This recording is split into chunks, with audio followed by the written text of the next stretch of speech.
pessoal, sejam muito bem-vindos ao nosso 6º episódio do nosso podcast.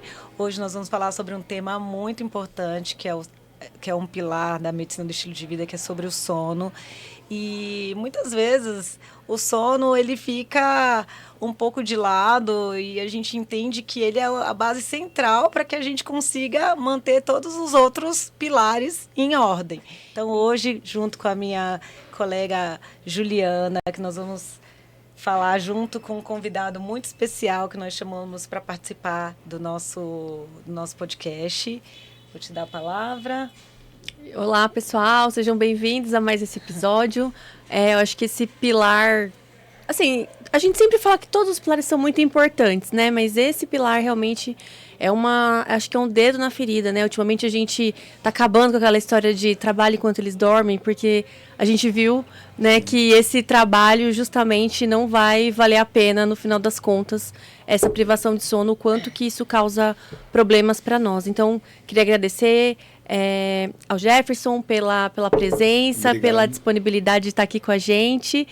O Jefferson, ele é, como que é? Personal Sleep, né? Na verdade, a minha história com sono começou há uns 20 anos atrás. Uhum. Na época eu trabalhava com futebol, eu treinava jogadores, né? O Edmundo foi atleta meu na época do Figueirense, né? E eu tinha um problema com sono naquela época, né? Eu muito jovem na época, né? Eu tinha hoje eu tô com 44, tinha 24 anos, mas já estava muito bem posicionado, recém-formado, trabalhando num clube de Série A, vim jogar aqui em São Paulo contra diversos clubes, até inclusive técnico da Seleção Brasileira, foi meu primeiro técnico de trabalho, ex-técnico, né, que é o Dorival Júnior, agora está no Corinthians, então eu tenho histórico no esporte, também fui atleta, e o sono era uma coisa que sempre eu tive ruim, principalmente depois que eu tinha casado, porque naquele momento ali, o que aconteceu? Eu tinha saído de um ambiente onde eu estava acostumado a dormir, uma cama de solteiro pequenininha lá, um colchãozinho bem vagabundinho assim, para poder... época dos treinos. Aí eu a primeira coisa que eu ganhei de presente foi um colchão queen size, na época que ele estava na moda dos camas box e tal. Aí eu fui ver que depois de um certo tempo, aquele colchão que eu estava dormindo, ao invés de melhorar meu sono, porque eu amava ele estava piorando todo, porque ele estava totalmente em desacordo com aquilo que eu precisava. Então, às vezes, eu precisava de um colchão mais firme. Aí, quando eu troquei o colchão, eu vi o quanto que uma coisa simples, que a gente não avalia, que é um colchão, mas a gente passa 1/3 da vida deitado em cima do colchão, quanto que isso pode impactar no sono, no meu caso, na parte mais álgica, né? Então, e dali para frente, eu comecei a perceber isso. A gente fazendo uma pergunta de 20 anos atrás, assim, cara, ninguém estuda isso. Eu fui procurar na literatura, na época eu estava querendo entrar na área da fisiologia, já tinha projetos de pesquisa, de iniciação científica, e eu vi que ninguém estudava isso, e eu entrei dentro de um projeto e de uma corrente assim, cara, como é que é o colchão desse povo? Aí eu fui ver que o colchão da minha mãe era ruim, o outro era ruim, o outro era inadequado. Eu fiz várias pessoas trocarem de colchão na época, né? E eu fui vendo que realmente era um item, mas só pela minha experiência, né? E totalmente empírico, né? Foi um dado meu e isso acontece muitas vezes na prática, né? O que serve para um serve para outro. Mas desse tempo para cá, eu sempre pensei assim, o que a gente pode fazer? Além do colchão, tem o travesseiro, que depois foi um outro objeto também de estudo para entender a variável do travesseiro. E depois, faz uns 5 anos, eu entrei numa área que é da área de distúrbios respiratórios do sono, que eu trabalhava mais com dor e sono, né? Então, ajustes ergonômicos para a dor. E quando eu entrei nessa área para entender os tratamentos, né, eu fiz uma especialização na área de distúrbios do sono, onde o foco principal era o tratamento através do CPAP, né? A minha formação de básica é educação física, né? Eu tenho especialização eu tenho pós-graduação em fisiologia do exercício, em acupuntura, mas eu assim, eu tenho que entender de uma área que eu entendia paciente que não melhorava a condição ergonômica, mas acordava mal no outro dia. Depois eu fui perceber que esses pacientes que roncavam tinham apneia do sono e eles não iam melhorar a condição deles de saúde enquanto eles não melhorassem esse distúrbio que era o principal fator que fazia com que eles acordassem mal. E dentro desse processo todo, né, me aproximei, vim para São Paulo, fiz diversas amizades e hoje, graças a Deus, eu tenho desenvolvido um trabalho para poder capacitar profissionais da área da saúde para trabalhar dentro dos conceitos da ergonomia do sono. Quando a gente fala da ergonomia do sono, a gente está pensando em 3 fatores principais, que é o ambiente, a estrutura onde você deita, que é o colchão, o travesseiro, que é um elemento fundamental, que é o suporte de apoio da cabeça e tem uma relação respiratória e também, como está muito próximo de uma região que é do cérebro, ela é uma região muito sensível à dor, né? Então a gente tem muitos pacientes que têm um sono muito fragmentado porque não ajusta uma posição mais adequada para dormir, junto a isso tem uma condição respiratória, né? E a posição que o paciente dorme, né? Então tem para determinados tipos de fenótipos que a gente chama, né, de determinadas características ali que pode desencadear algum tipo de problema para o sono, a gente tem alguns ajustes posturais que a gente está verificando que são mais benéficos, né? Sempre apoiado naquilo que tem na literatura. Apesar do que a literatura que a gente tem hoje de base para a ergonomia do sono é extremamente escassa, porém, eu tenho desenvolvido a base de vários elementos, né, sobre a apneia posicional, sobre dor, sobre a parte ergonômica, e a gente coloca tudo isso dentro de uma prática clínica para a gente obter o quê? Uma melhor condição de tratamento para aquele paciente ou aquela pessoa que muitas vezes pode ser bem orientada para dormir melhor. O que me chamou a atenção, Jefferson, que você falou, é que a gente passou ali por 3 lugares, né? O primeiro lugar da consciência, que a pessoa não tem um sono bom. A segunda coisa foi de identificar o ambiente onde ela dorme e o quanto isso impacta, né, na qualidade de vida dela. E depois você falou de um diagnóstico de um distúrbio do sono, né, da apneia. E para nós, como profissionais médicos, é difícil a gente abordar isso com o paciente, mesmo que, sei lá, minha consulta dura 1 hora. Então, assim, é muito difícil, porque você pergunta, quantas horas você tem dormido por noite? Sei lá, 6 horas. Seu sono é reparador? Sim ou não? E ponto. Muitas vezes a gente não consegue avançar nessa conversa, porque, como eu sempre falo aqui nos outros episódios, o paciente me procura porque ele quer emagrecer. Ele até acha que o sono dele impacta, mas ele não tem essa consciência, que muitas vezes é mais fácil resolver pela ergonomia do sono, entender que talvez o sono seja um problema, e aí, por último, identificar se há um distúrbio do sono ou não. Eu achei muito legal isso. Não, perfeito. E acontece muito, né? Uhum. Hoje eu tenho recebido muitas indicações dos médicos que não são especialistas em sono para dar o apoio, porque muitos pacientes, tanto na questão da parte de emagrecimento, de performance esportiva, são pacientes que às vezes eles até fazem uso, né, de alguns ergogênicos ali, ou então mesmo testosterona, entre outros hormônios anabolizantes, e eles não têm resultado positivo nessa terapêutica, porque são pacientes que acabam ainda piorando mais o sono. Então, se a gente for pensar, os hormônios que eles são anabólicos, eles tendem a aumentar a apneia do sono, porque tu fica com o pescoço um pouco mais grosso, então tu gera uma resistência maior na via aérea, e se a pessoa já tem uma predisposição para poder ter esse colapso da via aérea, eu estou fazendo ali uma melhora da performance, piorando o sono, só que no sono é que a gente vai produzir testosterona e depois eu bagunço todo o meu organismo, né? Então, geralmente esse hormônio que a gente fala, principalmente a testosterona, mexe nos ciclos de metabólicos no corpo, então aumenta o meu colesterol e faz uma bagunça toda, né? Cortisol. E dentro disso tudo, às vezes a pessoa não faz o básico, né? Que é primeiro tentar, às vezes, manejar o sono e entender, né, a capacidade, aquilo que a pessoa precisa de sono, né? A gente está falando sobre essa questão de tempo, tal, de sono. Não existe uma regra mágica de tempo de sono, né? A gente convenciona dizer 8 horas de sono, porque na média, as pessoas adultas, né? Quando a gente fala adulta, é aproximadamente de 18 a 60, 65 anos, eles têm uma necessidade de 7 a 8 horas de sono para poder no outro dia, isso quando a pessoa não tem nenhum tipo de distúrbio, né? Para no outro dia ela tá, digamos, recuperada, né? Tanto física, quanto emocional, quanto metabolicamente, né? Que o sono ele tem uma função mais do que só apenas a gente descansar o corpo. Então, durante o sono, o que a gente faz?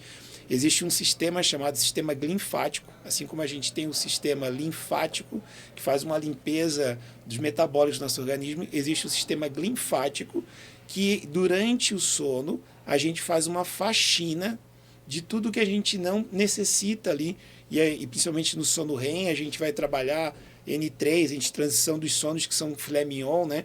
Tipo, no N3 é um tipo de sono que a gente produz muita coisa ali. Então, quando o sono tem que a diferença é que todo mundo acha o sono profundo é o sono REM. Não, são coisas diferentes, tá? O sono REM é o estágio de sono onde as ondas cerebrais estão mais lentas e eles favorecem uma série de processos metabólicos. Ali a gente está produzindo os hormônios, está fazendo toda essa regulação. Ali a gente está auxiliando no crescimento. Então, quem pensar nas crianças, né, que hoje grande parte delas, por causa de eletrônicos, tem uma privação de sono, e daí a gente vai ter uma série de crianças com processos ruins na questão metabólica e também com problema de crescimento muito por causa da privação do sono, né? E sem contar que muitas dessas crianças agora também têm distúrbios respiratórios do sono, não tratado, dorme pouco, tem vários microdespertares, e daí é uma criança que no outro dia ela tem uma dificuldade de déficit de aprendizado. Dentro disso tem um diagnóstico muitas vezes de autismo, TDAH, uma série de outros diagnósticos que hoje se trabalha muito, hoje parece estar na moda fazer diagnóstico que a pessoa tem TDAH, né? E daí eu vou lá não dormiu, né? E é só uma criança, às vezes privada de sono, uma criança com apneia de sono, que ela não está respirando durante a noite, e ela vai ter um sono extremamente agitado. E assim, às vezes é uma criança... A gente comentou sobre isso acho que no episódio de controle de estresse. A gente falou um pouco sobre isso. Daí assim, aquela pessoa ou a criança que tá cheia de açúcar, né? E aí ela está extremamente agitada, ela não consegue dormir. Exato. E aí, no fim das contas, tem esse processo metabólico todo atrapalhado. E nunca... E dificilmente é fácil identificar que o problema é algo que causou problema no sono. Sim. Né? Que essa questão das telas, do excesso de estímulo, para os adultos, excesso de trabalho, excesso de atividades que a gente mesmo cria, né? A gente cria uma agenda com 24 espacinhos e quer colocar 24 coisas ali, né? Sim. Então, e não tem aquele momento do repouso, né? Isso é bem importante. O sono, assim, no caso da duração, né, que a gente fala sempre, a maioria das pessoas falam em dormir pouco, né, mas dormir demais também faz mal até para o metabolismo, como risco cardiovascular. A gente precisa entender dessa qualidade do sono durante essas 8 horas de sono, se realmente essa pessoa ela está tendo um sono de qualidade, se ela tem esses microdespertares, se esse sono dela foi reparador, porque muitas vezes tem gente que a gente sabe que tem um distúrbio do sono, né? Tem a apneia, que isso dentro da cardiologia a gente serve até para dar diagnóstico de hipertensão secundária. A gente precisa lá investigar se o paciente ele não está dormindo direito, se ele tem ronco. Então, para a gente, dentro da cardiologia, o sono, principalmente a apneia, pode desenvolver várias doenças, principalmente a hipertensão, né? Uma hipertensão secundária em pessoas que são mais jovens, obesas, arritmias. Então, e a insônia, que é um outro tipo de distúrbio do sono, né? Que a gente observa assim, que isso altera muito a memória, e a gente fala que o sono, por mais que essa noite e que você dormir, essa parte de você dormir durante a semana, eu durmo, sei lá, 8 horas, mas no final de semana eu durmo às 5 da manhã e durmo pouco. Essa também, irregularidade, isso também é um fator ruim, né? Não sei como é que você costuma orientar os seus pacientes, né? Mas a gente costuma tentar fazer de um jeito que... Primeiro a gente tenta colocar o básico, né? Que a gente fala que você sai do marco zero, pessoa que dorme todo desregulado, vamos lá. Você consegue dormir, mesmo que seja, sei lá, 7 horas, por número mágico aí, entre 7 e 8, talvez. E aí depois começa, vamos tentar colocar aquilo mais ou menos para o mesmo horário de sono, de dormir e de acordar. Porque esse negócio de você um dia dorme 9, outro dia dorme 7, isso também é ruim, né? Para a produção hormonal. Tudo que você está hormonal. falando hoje... A gente tem alguns estudos e big datas, né, dados de até mesmo o pessoal que tem os relógios, e se vocês depois quiserem conversar sobre relógio, a validade do que se realmente... tem, se realmente mede aquilo que está se predispondo, né? Mas eu acho que é bem importante destacar para quem está vendo o podcast, né, a questão do tempo, né? Então a gente vai ter pessoas que são dormidores curtos e que com menos de 6 horas eles se sentem extremamente recuperados. Então isso é uma questão de necessidade fisiológica. Né? E vai ter pessoas que a gente chama de grandes dormidores, que eles precisam de mais de 9 horas. Dos ossos. Mas isso não está dentro de uma condição patológica. Por quê? Porque geralmente as pessoas que têm algum tipo de patologia, o sono dele é extremamente fragmentado, e pela essa questão da fragmentação de sono, a gente vê isso muito nos idosos também, que o sono é extremamente fragmentado, já é uma característica mais polifásica, né? Que ele dorme não só um sono só, volta a ser criança, né? Que tem vários picados de sono, tem necessidade de sono de dia. E o que acontece que é dentro desse processo todo é a gente compreender biologicamente qual é o nosso tempo necessário de sono. Digamos, eu sei que eu preciso de 6 horas e meia de sono para conseguir me recuperar bem. Se tivesse 6 horas, 5 horas e meia, eu já sei que vou ter um impacto, né, de eu entender que eu não estou 100% recuperado. Né? Então, o que a gente vê? Mas tem gente que não sabe nem esse tempo. E isso é bem complicado, porque se eu não sei o tempo que eu preciso, como é que eu vou organizar a minha agenda para ter meu horário de dormir e fazer o processo de regulagem de sono? Porque, como você bem falou, hoje o que acontece é o seguinte, a gente tem uma rotina durante a semana e o final de semana fica um pouco mais bagunçado, né? E não só as horas de sono, que a gente está numa sociedade que cada vez nós estamos dormindo menos, tá? Isso no Brasil e no mundo. A gente está com déficit de sono, tá? Grande parte. E a gente tem hoje uma coisa que é diferente da insônia, que a gente chama síndrome do sono insuficiente. As pessoas estão privadas de sono. Por quê? Porque elas não têm oportunidade de dormir.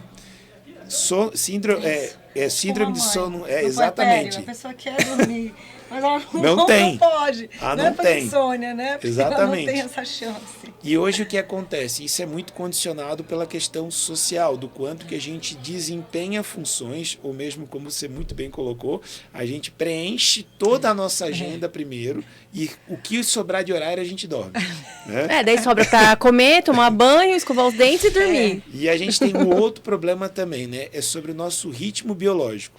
Então a gente tem um ritmo interno biológico, que independente se eu sou mais matutino, tem gente que acorda 5 horas da manhã, extremamente recuperado, ela começa a sair correndo, ela corre pela rua, chega às 9 horas da manhã, praticamente ela ganhou o dia, mas só que se tu for pegar essa pessoa, ela está dormindo 8 horas da noite.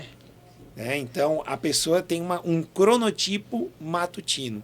A gente está falando que são 10% da população, biologicamente, tem um cronotipo matutino. Depois a gente tem 10% da população que tem o cronotipo vespertino. É o cara que ele rende à noite. Amanhã para ele é para descansar. Então ele começa, a biologia dele, o cortisol dele, ao invés de o pico ser às 11 horas, é 2 horas da tarde. Na musculação, ele rende 7, 8 horas da noite. O trabalho dele rende à tarde, de manhã não presta, entendeu? Só que isso ele não tem como lutar contra a biologia dele, porque isso é desde criança. E aí aquela criança que é botada para estudar de manhã, e aí vai mal na escola, e passa a vida toda com dificuldade em matemática, história. Eu era essa criança, mas eu sempre tirava notas boas, mas eu gostava de estudar à noite. Vou contar para vocês, minha mãe mandava a gente dormir, para dormir cedo, só que eu aprendia muito mais à noite. Então eu me trancava para estudar escondido. Que dó. Porque a minha cabeça funcionava e eu sempre gostei, parece que meia-noite era o horário que eu estava para aprender. Então eu começava a ler à noite, isso também ao longo da vida. Então, só que aí chega num momento que você não consegue mais manter isso, porque você tem que acordar cedo. Aí o que acontece é a bagunça que já não é mais o que o nosso corpo pede, é o que pode, né? E verdade. encontrar esse equilíbrio entre as necessidades laborais, necessidade maternal, as necessidades sociais e dentro daquilo que o nosso corpo pede é bem complicado. Tanto que a gente vai ter alguns colegas, né, que são os matutinos, é muito complicado de eles fazerem as atividades e participarem, porque 8 horas da noite, 9 horas da noite, o cara tá querendo ficar sentado ali, mas ele já está capotado, já não tem... Pode dar até estimulante para ele, né? E até falando sobre estimulante, sobre café e outras bebidas estimulantes e tal, é uma coisa que é muito importante a gente destacar que a cafeína, assim como outros estimulantes, realmente ela tende a piorar o sono. Para todos, não. Porque cada um tem uma sensibilidade com relação ao químico que é estimulante, né? Então, vamos pensar assim, tipo, isso aqui poderia ser um café, aguinha, tá? Se eu tomar café, Jefferson, se eu tomar café, impacta muito pouco no meu sono. Claro que eu particularmente evito, tá? Mas, tipo, a minha esposa, se ela tomar café à noite, ela vai ter uma dificuldade para dormir, tá? E outra coisa que é bem importante é a gente compreender, porque às vezes outros fatores são estimulantes. Tem gente que vê televisão à noite e relaxa e ajuda no sono. Antigamente a gente tinha aquela, não pode ver televisão, não pode fazer isso. Então tem gente que... Os mais velhos gostam de dormir com TV ligada, tem gente. Então a gente tem que ver a particularidade e a gente for pensar, principalmente aquela pessoa que tem dificuldade de sono. Quais são os gatilhos que sinalizam o cérebro a hora de dormir? Então, quando a gente fala de algumas coisas que são bem disseminadas aí, como melatonina, chá e um monte de outros elementos aí que tem bastante coisa até natural, que no YouTube... Os óleos essenciais, os óleos, tal. Então, tipo, tudo isso hoje não tem evidência científica que são tratamentos eficazes para insônia, tá? Inclusive até a melatonina, que nos Estados Unidos tem um consumo muito grande. Aqui no Brasil não precisa de receita, você pode comprar melatonina. Uma dose super alta nos Estados Unidos, né? Aqui é uma dose bem diferente, né? Que aqui a diferença é que entrou como suplemento. Nos Estados Unidos é regulado pelo FDA. Aqui não é regulado como medicação. E o grande problema da melatonina é o seguinte: a grande parte das pessoas que tomam melatonina não precisam tomar melatonina. É porque elas acham que é indutor de sono, né? Exatamente. E a melatonina, ele é um hormônio que regula o ritmo circadiano. Então, a gente está fazendo esse podcast aqui, as luzes todas claras. Se a gente mudasse a luz desse ambiente, a gente mudaria, inclusive, também o nosso estado de alerta. Então, essas luzes brancas estimulam, né? Então, a gente dilata um pouco mais a pupila, a gente muda nosso centro de atenção e da mesma forma que uma luz mais amarelinha, ela ajuda no relaxamento e ela te induz ao sono. Então, uma das estratégias para poder ajudar a induzir o sono, principalmente aquelas pessoas que têm dificuldade, é trabalhar a questão do ciclo de luz. Então, se expor bastante luz, principalmente clara durante o dia, e durante a noite, quando você elimina essa luz, o corpo começa a sinalizar e entender, opa, cortisol, vamos diminuir. Só que daí que acontece muitas vezes, eu diminuo a luz, mas eu estou lá no celular resolvendo coisa, batendo um papo, fazendo DR com alguém, dando bronca, ou então brincando com o filho, estimulando bastante, tu se estimula junto. Então tudo tem o seu horário, né? Daqui a pouco o que a gente faz a gente às vezes capricha numa coisa, e um ponto daquela higiene do sono, seja a alimentação, né? Então, quando a gente se alimenta muito próximo de dormir, a gente vai aumentar nosso fluxo sanguíneo para a região, para ajudar na digestão, e a gente muda o nosso metabolismo todinho. Além da qualidade do sono ser pior, eu também, às vezes, tenho dificuldade de induzir o sono, porque eu tenho que diminuir a minha temperatura corporal para poder dormir. Então, se eu me alimento, eu sou obrigado a aumentar meu fluxo sanguíneo, né? Para poder ajudar na digestão, eu dificulto esse sono. Se eu faço uma atividade física também muito próximo de dormir, se for muito intensa, eu aumento a minha temperatura corporal, aumento os sinalizadores de alerta, né? Adrenalina, cortisol, e eu preciso o quê? Eu preciso tentar diminuir isso. Algumas pessoas são mais sensíveis a isso e outras pouco. E até tem um grupo de estudo aqui no Brasil, que é o professor Marco Túlio, ele é referência na parte de cronobiologia e ele estuda muito sobre exercício físico e impacto no sono. Então, Hoje, o que tem sido preconizado, né? Só que isso é quase que utópico, né? Mais do que parece que o exercício físico estimula, é o próprio ambiente da academia que te estimula. É um monte de luz, barulho, música alta. E daí tu sai da academia pilhado. É um exercício né? em si. É igual quando você sai do show, assim, né? Com a cabeça maluca. E daí esse estímulo todo, inclusive da luminosidade, parece que ele faz mais impacto do que propriamente o exercício físico como estimulador. É indireto, né? Então, se a gente for pensar, muitas vezes se eu fizer uma atividade onde o foco é respiratório, um pilates ou um yoga, ele faz o efeito ao contrário, ele é um exercício que ajuda na indução do sono. Por quê? Porque eu não aumento... Exato. E eu também acabo fazendo o quê? Eu não aumento muito a minha temperatura corporal ali naquela condição, né? Eu não gero muito radicais livres, eu não gero muito produtos ali de exercícios de alta intensidade, né? Que eu gero uma demanda metabólica maior pós-exercício, né? É bem interessante isso, porque até quando a gente vai recomendar exercício físico, eu falo, tem paciente que tem pouco repertório sobre o que fazer. Então, é interessante isso, quando a gente for correlacionar com o sono, né? E eu falo assim, procura um lugar que seja mais escurinho, porque você tá falando aqui, eu tô pensando, aquelas academias que o pessoal vai para ficar pedalando, para ficar spinning, pedalando, né? spinning. 10 horas da noite. A luz até que é baixa, mas é música alta.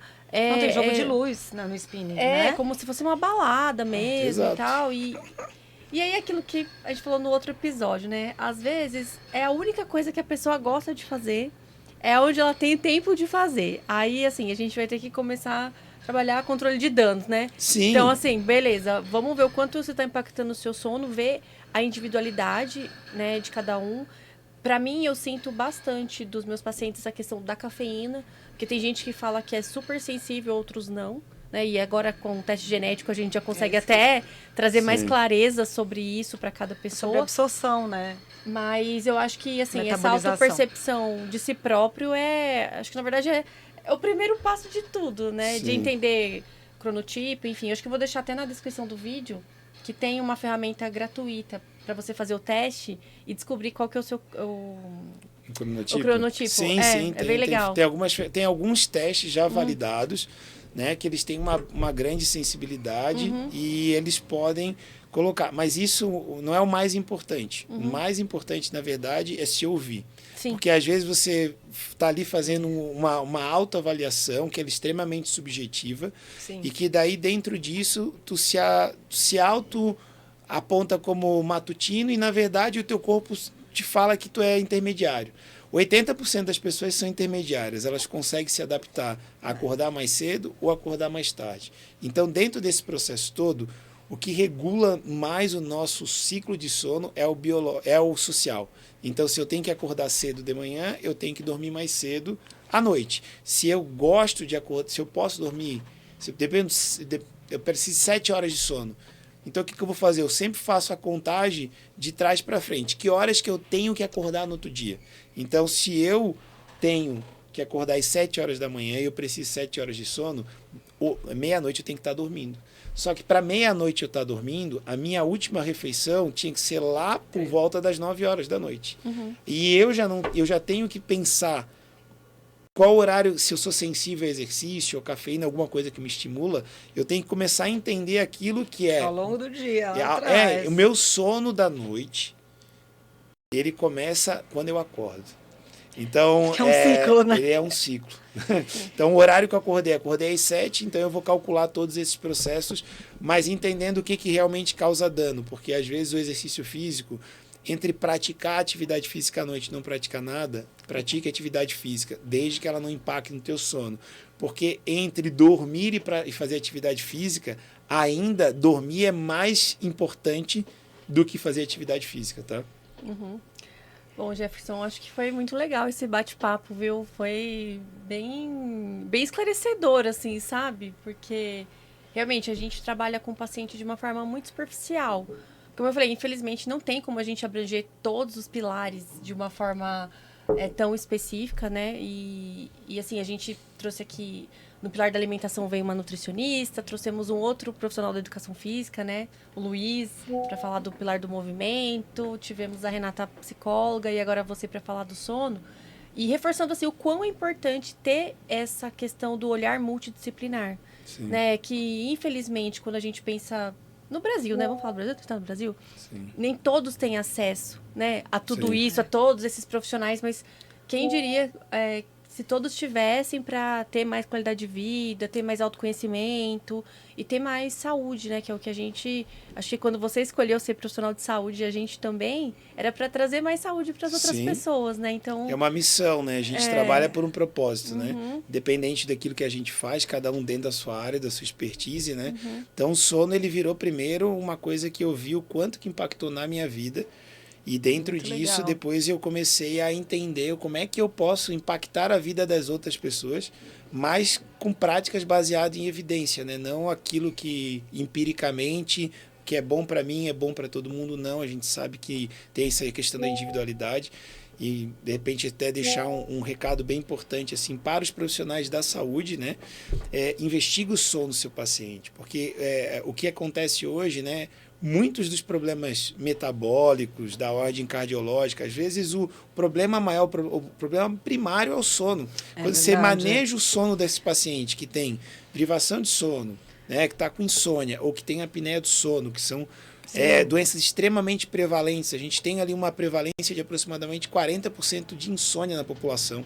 E de apneia do sono, estudo do Epsonner aqui em São Paulo, a população adulta, 1/3 da população adulta tem algum grau de apneia do sono. Então, se a gente for pensar, se a gente sentar aqui nessa mesa, nós estamos em 3, né? Se eu não ter apneia, uma de vocês duas tem. Tá? Então, olha só o quão é prevalente e o quão não se trata, porque nos Estados Unidos 80% das pessoas não têm diagnóstico de apneia do sono. Muito triste. E Jefferson, me fala aí, onde que as pessoas te encontram para ver você falando mais? Tem rede social para contratar o seu serviço? Pode deixar isso recado. Eu trabalho hoje em 2 modalidades, né? Eu trabalho em 4 frentes ali de distúrbios do sono. Então, eu trabalho com paciente de insônia, paciente que tem dor crônica, paciente de ronco primário e paciente com apneia do sono.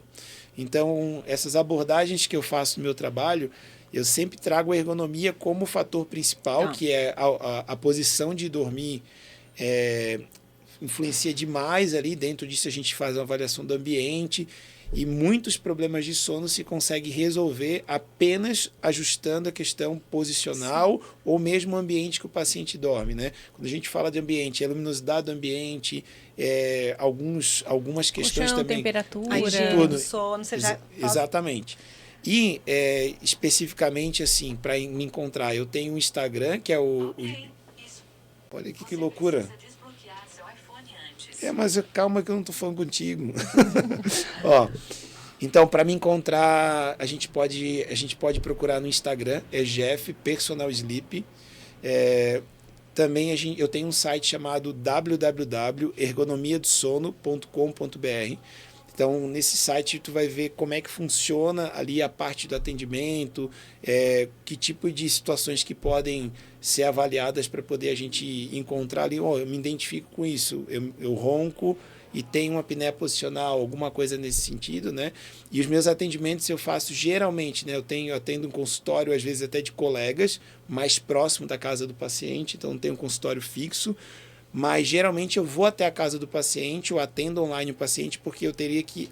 O mais interessante é avaliar o ambiente do paciente. Para entender. Para poder dali depois a gente fazer as modificações, seja no ambiente ou uma reeducação postural que vai favorecer o tratamento do paciente. Muito bom. Muito Obrigada, interessante. Jefferson. Obrigada.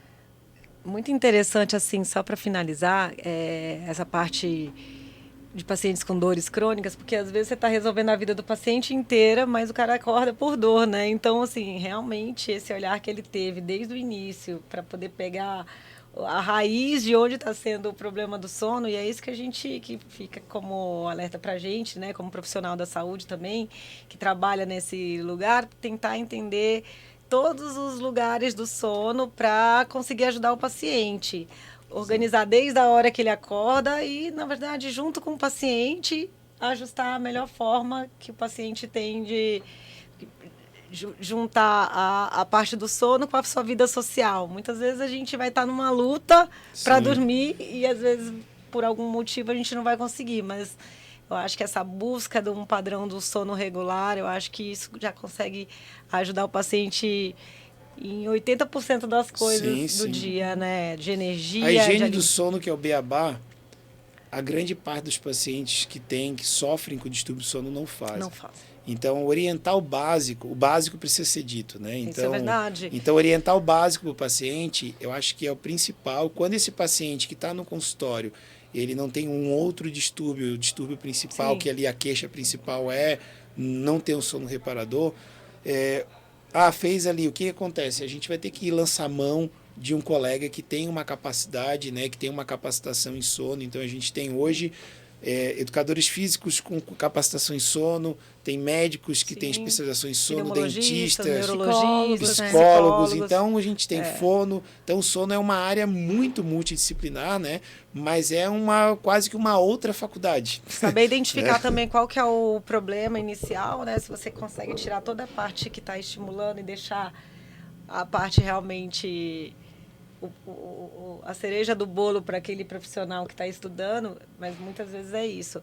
Você falou do básico, tem o básico que a maioria das pessoas falam que é o 3-2-1, né? Que é 3 horas você não se alimentar antes de dormir, 2 horas evitar líquidos e 1 hora tela. Então, você já começa por aí, né?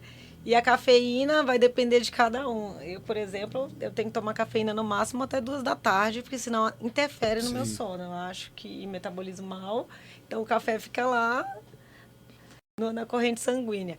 Mas, gente, foi maravilhoso aqui a nossa conversa. Muito obrigada. Tem mais alguma coisa? Quer finalizar? Dando uma... Não, eu acho que eu quero agradecer o convite de vocês, tá? Porque eu acho que sempre que a gente fala de sono, que é um tema de extrema relevância... Tem muita coisa, né, para falar. Mas a gente vai falar que é muito negligenciado, principalmente, né, na área clínica, né, para os profissionais gerais, não só médicos. Acho que todo mundo que trabalha na área da saúde precisa entender do sono, né? E essas dicas que a gente está falando, esse bate-papo, ele enriquece muito porque a gente precisa, primeiro, tentar ter o básico para a gente, dentro de cada especialidade, conseguir compreender aquilo que vai estar influenciando o paciente. E dentro da necessidade, eu acho que a gente ter sempre os colegas que possam estar sendo recomendados, né? Então, quando eu sempre trabalho, quando eu atendo primariamente o paciente, eu sempre penso, quem é o profissional que vai me ajudar com esse paciente? Porque é muito difícil resolver o problema do paciente da integridade. Sim. Então, dentro da medida do possível, a gente está sempre se comunicando com várias classes aí de formação para a gente estar focando sempre, o paciente sempre é o foco, né? Isso. Então, quanto mais a gente consegue dar um olhar para ele global e fazendo o paciente ser o protagonista do tratamento, né? Não nós queremos ser o principal quem vai estar trazendo a solução para esse paciente. Não, ele tem que se colocar na função de protagonista e a gente só ser o facilitador do processo, né? Muito bom. Obrigada, Jefferson. Obrigada, Aline. Obrigada, gente. Obrigada, pessoal. Obrigada por terem ficado até o final. E ainda temos mais um episódio para falar do último pilar, né? Então acompanhe a gente por aqui. E até o próximo episódio. E até o próximo episódio. Tchau, tchau. Tchau, tchau.